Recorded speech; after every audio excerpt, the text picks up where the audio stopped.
Welcome back, everyone, to Desert Skies United Methodist Church Presents Storytime. We're so glad that you're with us today. We have a brand new, wonderful story for you presented by our very own Nancy Goforth.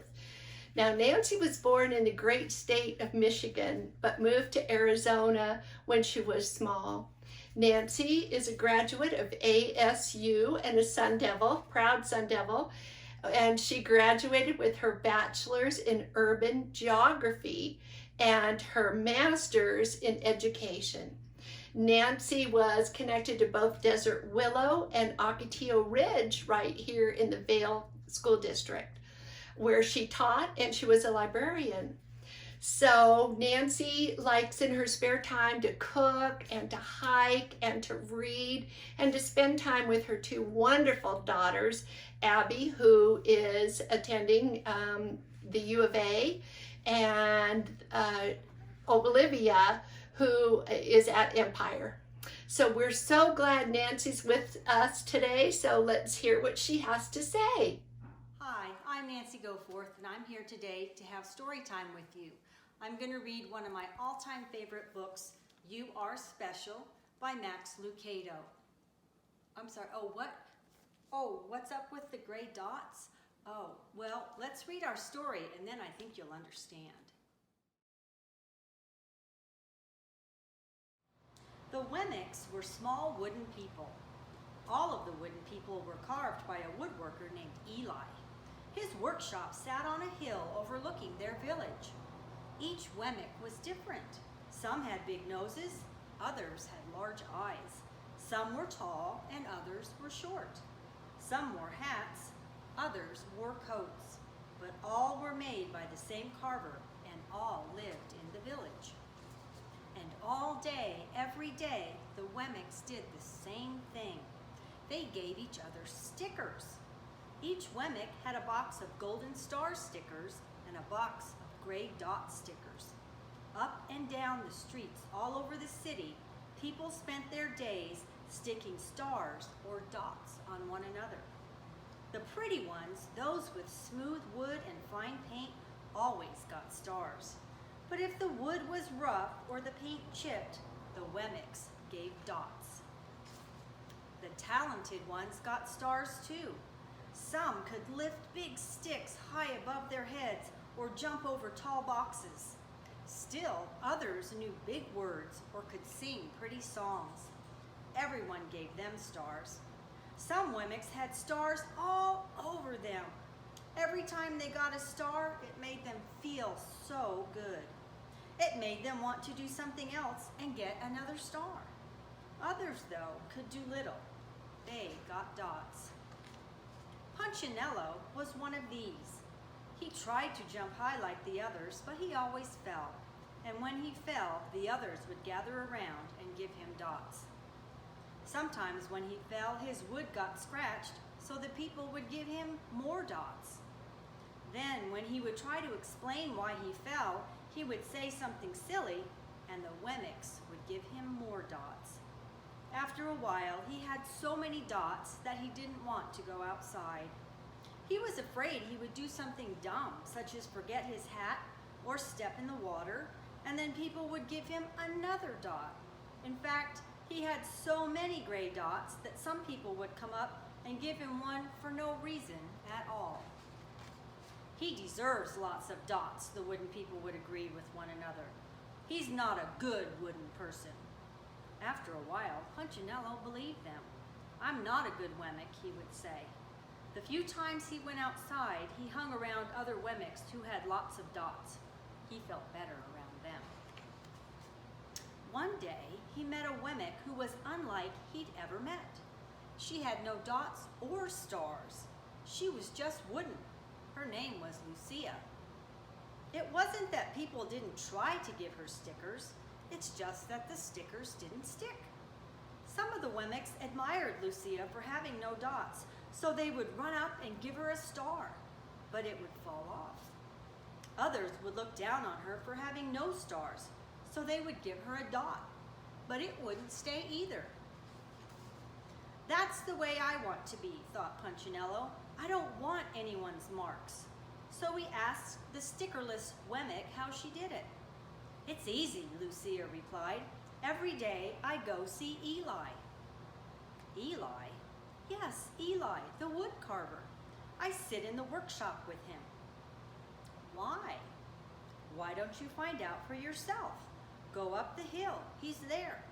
And with that, the Wemmick who had no stickers turned and skipped away. "But will he want to see me?"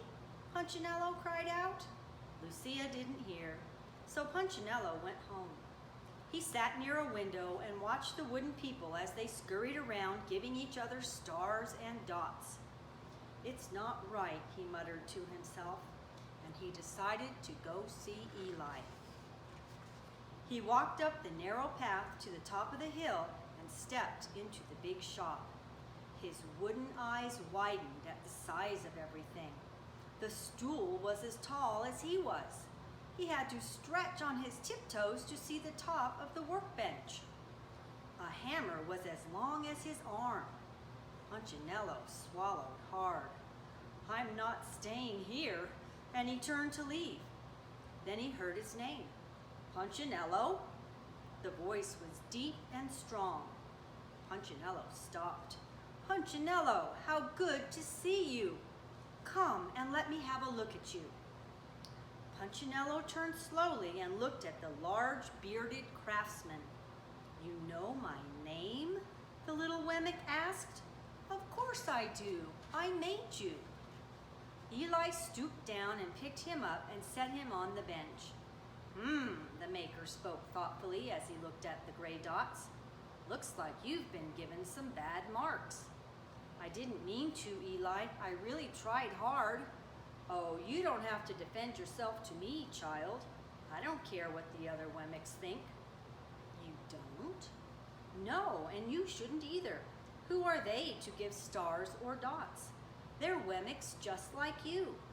What they think doesn't matter, Punchinello. All that matters is what I think, and I think you are pretty special." Punchinello laughed. "Me? Special? Why? I can't walk fast, I can't jump, my paint is peeling. Why do I matter to you?" Eli looked at Punchinello, put his hands on those small wooden shoulders, and spoke very slowly. "Because you're mine. That's why you matter to me." Punchinello had never had anyone look at him like this, much less his maker. He didn't know what to say. "Every day I've been hoping you'd come," Eli explained. "I came because I met someone who had no marks," said Punchinello. "I know, she told me about you. Why don't the stickers stay on her?" The maker spoke softly. "Because she has decided that what I think is more important than what they think. The stickers only stick if you let them." "What?" "The stickers only stick if they matter to you. The more you trust my love, the less you care about their stickers." "I'm not sure I understand." Eli smiled. "You will, but it will take time. You've got a lot of marks. For now, just come to see me every day and let me remind you how much I care." Eli lifted Punchinello off the bench and set him on the ground. "Remember," Eli said as the Wemmick walked out the door, "you are special because I made you, and I don't make mistakes." Punchinello didn't stop, but in his heart he thought, "I think he really means it." And when he did, a dot fell to the ground. So I hope you can see now why this is one of my most favorite books. I've read it to my own girls many times over the years, and sometimes I just read it to myself because it makes me feel better. Now, I think we've all felt like Punchinello now and then, or maybe you've been feeling like him a lot lately. And in case you didn't quite get it, Eli, in our story, the wood carver, he was actually supposed to be God. And God was trying to help Punchinello learn that he made Punchinello special just to be himself. And he said, "I made you special and I don't make mistakes." And that is true. You are special just the way you are. God made you with your own special uniqueness and gifts for you to share with the world.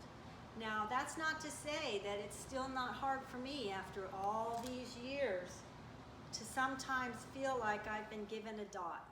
But I try really hard, and I pray, and I talk to God, and I try to remember that He made me special, and He has special things for me to do, and that I don't need to worry about what other people think. So I want you to remember that. You're special just the way you are. Take care.